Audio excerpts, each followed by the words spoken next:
So, mga kamamshi, almost na hindi na siya mainit. So, ayan. Try na natin syempre sa inyo mga kamamshi. So, dito tayo mag-cut. So, ganyan.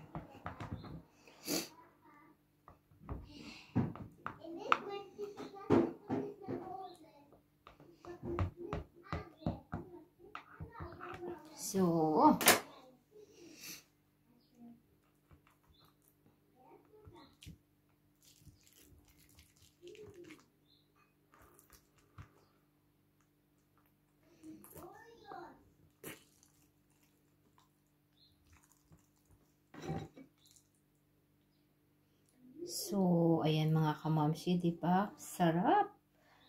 So, urong natin ng konti yung ating, so, ganyan. So, okay lang. I-arrange nyo na lang mga kamamshi kasi ganyan siya. So, ayun ba? Matimal? So, ayan. So, taste na natin mga kamamshi. So, sarap. Diba? Hindi ko pa natikman. Sarap na agad ako. Ganun talaga mga kamamshi. Pag sarili mong luto, and then nasasarapan ka, so it means masarap talaga yan. So, sarap. So, mag-coffee na kami mga kamamshi.